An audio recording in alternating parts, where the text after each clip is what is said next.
అందరికీ నమస్కారం. ఇవాళ మనతో ప్రముఖ ఆధ్యాత్మికవేత్త జ్యోతిష్య వాస్తు పండితులు బ్రహ్మశ్రీ ఉమామహేశ్వర సిద్ధాంతి గారు మనతో ఉన్నారు. వారితో మాట్లాడదాం. గురుగారు నమస్కారం. ఆయుష్మాన్ భవ. గురుగారు, సెప్టెంబర్ నెలలో మిథున రాశి వారికి ఎలాంటి ఫలితాలు ఉండబోతున్నాయి కాస్త వివరించండి. సర్వమంగళ మంగళ్యే శివే సర్వార్థ సాధకే శరణ్యే త్రయంబకీ దేవి నారాయణీ నమస్తుతే. ఓం ఘం గణపతియై నమః. ఓం శ్రీ గురుభ్యో నమః. 1/9/2024 ఉదయం 6 గంటలు సమయం చూసుకుందాం. మనం ఉదయం నుంచే మాట్లాడుతున్నాం కాబట్టి సెప్టెంబరు ఈ యొక్క రోజునాడు కృష్ణపక్ష చతుర్దశి. కృష్ణపక్ష చతుర్దశి, చతుర్దశి తర్వాత అమావాస్య. ఈ కృష్ణపక్ష చతుర్దశి నాటికి మాస శివరాత్రిని కూడా పేరు ఉంది. అలాగే కృష్ణపక్ష చతుర్దశి ఆశ్లేష నక్షత్రం 2వ పాదం. అలాగే పరిగ యోగము, విష్టికరణం, తిది వార నక్షత్ర యోగకరణాలు ఈ రకంగా ఉంటే రాశి యందు చక్రములందు ఏ రకమైనటువంటి విధానాలు కలిగి ఉన్నాయి. జన్మము అంటే మిథున రాశిలోని ఉన్న వాడు కుజుడు, కర్కాటక రాశి యందు బుధ చంద్రుడు, సింహరాశి యందు రవి, అలాగే కన్యారాశి యందు శుక్రకేతువులు, అలాగే కుంభరాశి యందు శని భగవానుడు, ఇక మిగిలిన రాశి అయిన మీనరాశి యందు ఉన్నవాడు రాహువు. ఇకపోతే వృషభ రాశిలో గురు సంచారం జరుగుతుంది. నవగ్రహ సంచారం ఈ రకంగా జరుగుతున్నప్పుడు మిథున రాశి వారికి ఈ నెల కాలంలో ఎలాగుంది? కుజుడు ఉన్న స్థానం ఎక్కడ ఉన్నాడో మిథునలోనే ఉన్నాడు. అధిపతి ఎవరు? బుధుడికి. మిథున రాశికి బుధుడు అధిపతి. బుధుడు అధిపతి అయి ఉన్నాడు. విధానం బాగుంది. బుధుడు ఉన్న స్థానం ధనస్థానంలో ఉన్నాడు. అంటే ఈ యొక్క నెలలో ఈ మిథున రాశి వారికి సంపూర్ణమైన శుభ ఫలితాలు వస్తున్నాయి. ఎంతటి శుభ ఫలితాలంటే ఈ నెలకాలంలోని ఒక ఇల్లు కానీ, ఒక స్థలము కానీ, ఒక పొలము కానీ కొని తీరతారు. మిథున రాశి వారు కొని తీరాలి. అంతటి శుభదాయకమైన ఫలితం. కుజుడు అనగానే ధరణీపుత్రుడు. ధరణీపుత్రుడు అంటే భూమాత పుత్రుడు. విష్ణువు భూమాతకి పుట్టినవాడు, ఉద్భవించినవాడు కుజుడు. ఈ కుజుడు ఎప్పుడైతే ఈ రాశి యందు ఉండి ఈ కుజుని మీద ఏ యొక్క అశుభగ్రహ దృష్టి లేదు. అశుభగ్రహ దృష్టి లేకపోయినందువల్ల అన్ని యోగాలుగానే ఇస్తున్నాడు. విద్యా ఆధిక్యత. కుజుని వల్ల విద్యా ఆధిక్యత అంటే చక్కటి విద్యని అభ్యసించే వారికి అభ్యసించగలుగుతున్నారు. విద్యార్థులు ఈ కుజుని వల్ల ఎంతో ప్రయోజనకరమైన పనిచేస్తారు. ఐఏఎస్, ఐపీఎస్, లేకపోతే ఒక మిలిటరీ అధికారి, పోలీస్ అధికారి, ఇటువంటి విధానానికి అన్నిటికీ అధిపతి కుజుడే. కుజుని అనుగ్రహం లేకపోతే ఒక స్థలాన్ని అమ్మలేడు, ఒక స్థలాన్ని కొనలేడు ఎవడను. కుజుని అనుగ్రహము సంపూర్ణతత్వంగా ఉండగలిగితేనే అమ్మగలడు, కొనగలడు. అటువంటి విధానాన్ని ఇస్తున్నదే కుజగ్రహం. ఆ కుజుని వల్ల విద్యార్థులకు మంచి యోగదాయకమైన పరిస్థితి వస్తుంది.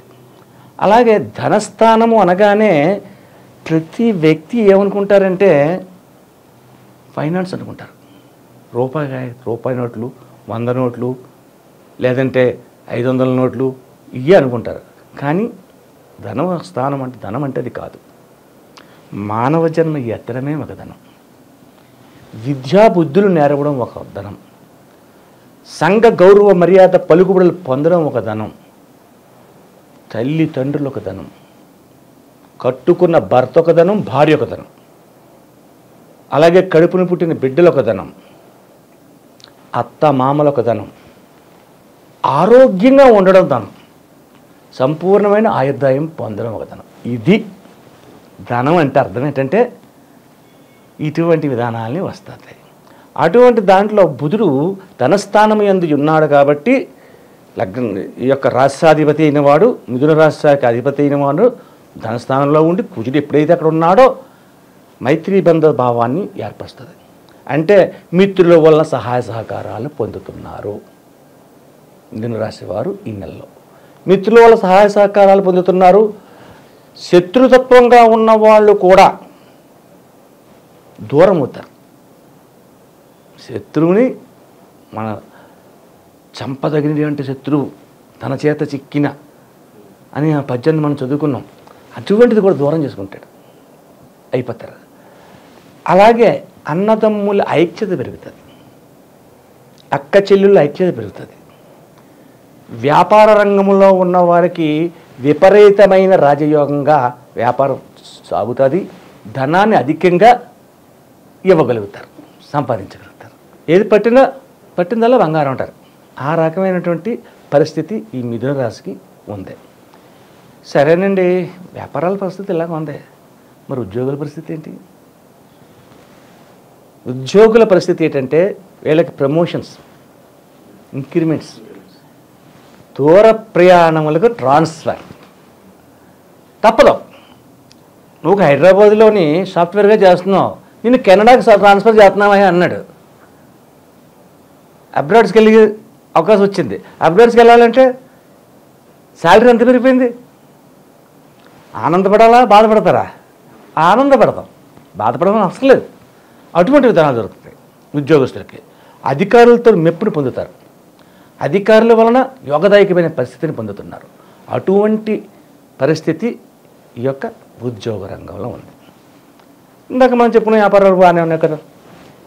భార్యాభర్తల అన్యోన్యతాభావం ఏ రకంగా ఉంది? అయితే కుజుడు అనగానే కొద్దిగా కోపదారి కొంచెం కోపాన్ని ఇస్తారు. ఎక్కువగా కోపాన్ని ఇవ్వడం, కొద్దిగా చురుబురులాడడం ఇలాంటివి జరుగుతాయి. అలాగని ప్రేమలు ఏం పోవు, అన్యోన్యత బాగుంది. కొంచెం కోపదారంగా ఉంది.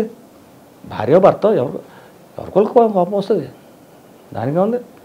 దానివల్ల వచ్చి అయ్యి బాబు ఇడిపోతారేమో, డైవర్స్ తీసుకుంటారేమో అయ్యేటట్టు ఏముండవు. ప్రేమ ఉందే, ఆ ప్రేమలో ఏదో చిరాకు ఉంటుందో చిరాకు కోపపడుతుంటారు. ఆ కోపదారనే కొంచెం కోపం ఎక్కువ పెరుగుతూ ఉంటుంది ఈ రాశి వారికి. అటువంటి విధానంగా ఉంది. ఇక సంతాన విధానం ఏ రకంగా ఉంది? భార్యాభర్తలు అంటే సరిపోద్దా, మరి సంతానం చూసుకోవద్దు. సంతాన విధానం ఏ రకంగా ఉంది అనుకుంటే సంతానం చక్కగా చదువుకునే విధానంగా ఉంది. ఆరోగ్యవంతమైన పరిస్థితులు కలుగుతూ ఉన్నాయి. కుటుంబ సభ్యులందరికీ కూడా ఆరోగ్య విషయంలో కూడా యోగ్యతాభావమైనది ఇస్తున్నారు. కానీ ఎందువలన జరుగుతుంది అంతాను? ఈ యొక్క కుజుని మీద ఏ యొక్క గ్రహదృష్టి లేదు. బుధుని మీద మాత్రం రాహుదృష్టి ఉంది.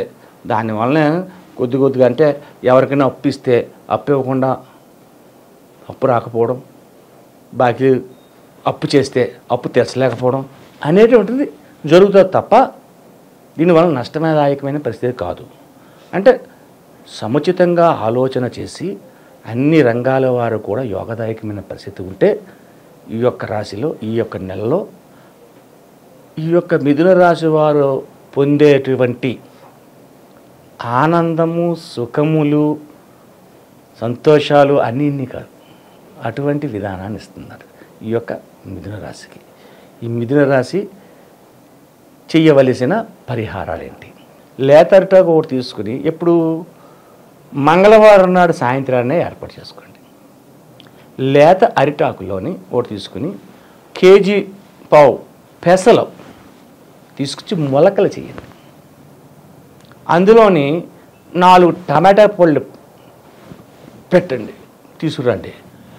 ఆ మాత్రం తెల్లని బెల్లం తీసుకురండి, అందులో పెట్టండి. ఆ తరువాత బెల్లంతో పాటు చిలకడ దుంప అని ఉంటుంది. ఆ దుంపల్ని ఉడకబెట్టండి, ఒక 4-3 మీ ఇష్టం, అన్నీ ఉడకబెట్టండి. అవన్నీ సమకూర్చుకోండి. ఒక థర్మాకోల్ ప్లేట్ పెట్టండి, స్టిప్గా ఉండాలి. ఇవన్నీ అందులో పెడితే ఆగాలి. అదొకటి తెచ్చుకొని పెట్టుకోండి. తెచ్చి ఇంట్లో పెట్టుకుని బుధవారం నాడు ఉదయాన్నే 6 గంటల లోపల కాదు, సూర్యోదయం కాకముందు లెగాలి.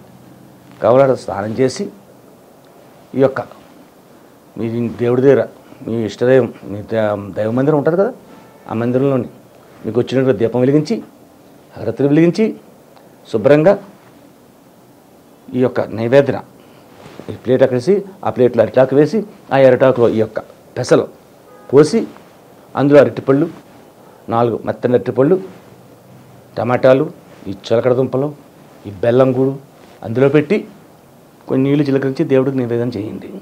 నివేదన చేసిన తర్వాత శుభ్రంగా దాని మీద ఒక వస్త్రాన్ని కప్పండి, తెల్లటి వస్త్రాన్ని. తెల్లటి వస్త్రాన్ని ఎందుకు కప్పమన్నాం? భగవంతుడికి నివేదన చేసేటప్పుడు ఆలయాల్లోని ఎలా తీసుకెళ్తారు? వస్త్రాన్ని కప్పి ఛత్రాన్ని పట్టి ధూపదీపములతోటి ఒక 2 కాగడా దివిటీలు పట్టుకుని మంగళ వాయిద్యాలతోటి నడుచుకుని వెళ్తారు. కింద బట్ట వేసి అలా వెళ్తారు. అవన్నీ మనం చేయలేం. కాబట్టి ఆ వస్త్రాన్ని కప్పండి, కాళ్ళకు చెప్పులను విడవండి. ఆ తర్వాత 7 గంటల లోపులో, ఉదయం 7 గంటల లోపులో గోశాల దగ్గరికి వెళ్ళండి. ఆ ఆవు దగ్గర పెట్టండి. ఇది మొత్తం అరిటాకుతో సహా తినేద్ది, అరిటాకు కూడా తినేద్దు. అది చేసిన తర్వాత ఈ యొక్క వారం నాడు మీరు చేయవలసింది ఏంటంటే వెంకటేశ్వర స్వామి గుడికి వెంటనే వెళ్ళాలి. ఇది అయిపోయిన తర్వాత వెంకటేశ్వర స్వామికి కృష్ణ తులసి ఆకులు ఉంటాయి. కృష్ణ తులసి ఆకులను తీసుకుని వెళ్ళి ఒక కొబ్బరికాయ, అరటిపళ్ళు, అగరవత్తులు, హారతి కర్పూరం ఇవన్నీ పట్టుకెళ్ళాలి. హారతి కర్పూరం వెంకటేశ్వర స్వామి దగ్గర పట్టుకెళ్ళినప్పుడు మామూలు హారతి కర్పూరం పనిచేయదు. పచ్చకర్పూరాన్ని హారతి అని చెప్పాలి. పచ్చకర్పూరం అమ్ముతారు, ఒక 10 రూపాయల దగ్గర 20 రూపాయలు కొనుక్కోండి, అదే హారతమ్మ చెప్పండి. పచ్చకర్పూరంతో హారతి ఇవ్వండి. అంటే పచ్చకర్పూరం చల్లదనం ఇస్తుంది. నువ్వు ఎప్పుడైతే ఎక్కువ సంపాదిస్తున్నావో నీ వ్యాపారం దేనికన్నా పెరిగిపోతున్నట్టు కనపడుతుందో ప్రజల దృష్టి కనుదృష్టి మీద పడిపోతాయి. ఆ కనుదృష్టిలోని ఈ పచ్చకర్పూరంతో హారతి ఎప్పుడైతే ఇచ్చామో ఆ కనుదృష్టి కళ్ళు చల్లబడిపోతాయి, కళ్ళు మొదలుపడిపోతాయి, ఆ దృష్టి పోతాయి. అన్ని విధానాలు ఉన్నాయి ఇందులో. ఆ హారతి పట్టుకెళ్ళాడు, పచ్చకర్పూరాన్ని పట్టుకెళ్ళండి. పటికి బెల్లం మిశ్రీ చిన్న చిన్న పలుకుల్లాగా ఉంటాయి, ఓ 1/2 కేజీ 1/2 కేజీ కొనండి. ఆ బుధవారం నాడు శుభ్రంగా ఆ మిశ్రీని, అరటిపళ్ళు, కొబ్బరికాయ అన్నీ కూడా ఇచ్చిన తర్వాత నివేదన చేసేమనండి. నివేదన చేసిన తర్వాత ఆ యొక్క పటికి బెల్లాన్ని వెనక్కి తీసుకుని అక్కడ ఉన్న భక్తులందరికీ పంచేయండి. పటికి బెల్లాన్ని గోవింద నామస్మరణ చేస్తూ గోవింద హరి గోవింద నందనందన గోవింద అని కానీ లేదా గోవింద హరి గోవింద గోవింద హరి గోవింద అనే మాటలతోటి జాగ్రత్తగా పంచాలి. పైకి అనాలి, మనసులో కాదు. చాలామంది మనసులో అనుకుంటున్నాం కదా అనుకుంటా, కాదు పైకి అనాలి. ఆయన వినాలి. నీ మనసులో అనుకుంటే ఏం అర్థం వద్దు. అయ్యా భగవంతుడి గురించి ఆయన తెలియదే ఉందో అనుకోవద్దు, మనసులోనే అనాలి. కీర్తన చెయ్యాలి, దేవుడికి కీర్తన ఇష్టం, పాడాలి, చెప్పాలి. ఆ రకంగా దాన్ని పంచి అప్పుడు ఒక 10 నిమిషాలు కూర్చోండి. అక్కడ స్వామివారు ఎదరగుంటా కూర్చుని అప్పుడు శివనామస్మరణ చెయ్యండి. ఓం నమ శివాయ, హర హర మహాదేవ, శంభో శంకర అని ఓ 10 నిమిషాలు అయిపోయింది. అక్కడికి 10 నిమిషాలు అయిపోయింది. చెప్పులు వేసుకుని వెళ్ళకూడదు గుడికి, చెప్పులు లేకుండా వెళ్ళాలి. మళ్ళీ వచ్చేప్పుడు చెప్పులు లేకుండా వచ్చేచ్చు. మీరు బండి మీద వెళ్ళండి, కారు మీద వెళ్ళండి, హెలికాప్టర్ మీద వెళ్ళండి, దేని మీద వెళ్ళినా పర్లేదు, కానీ చెప్పులు లేకుండా వెళ్ళాలి. వచ్చేసిన తర్వాత ఇంటికి వచ్చిన తర్వాత మీరు ఆ రోజు నాడు ఆవాలు లేని ఫుడ్ తినాలి. ఆ రోజు అలా తిని ఉండండి. మధ్యాహ్నం శుభ్రంగా విష్ణు సహస్రనామాన్ని వినండి. విష్ణు సహస్రనామాన్ని వస్తే పాడండి, లేకపోతే డౌన్లోడ్ చేసి వినండి. ఎందుకంటే విష్ణు సహస్రనామం పలకడం కొంచెం కష్టతరంగా ఉంటుంది, ఒత్తులు అయ్యి ఎక్కువగా ఉంటాయి, తప్పు పలకూడదు. కాబట్టి తప్పు పలితే ఎలా కుదిరిద్ది? ఆ భావం వచ్చేస్తుంది. అలా రాకుండా ఉండాలని వినండి విష్ణు సహస్రనామం విని ఉండండి. సాయంత్రం అయ్యేసరికి మామూలే ఉపవాస దీక్ష, కాఫీ టిఫిన్ తాగడం, లేకపోతే పళ్ళు పాలు తినడం, పడుకోవడం, కింద పడుకోవాలి. ఈ మిథున రాశి వారు ఈ బుధవారం నాడు ఒక్క బుధవారం చాలు, మీరు అన్ని బుధవారాలు చేయగలదు.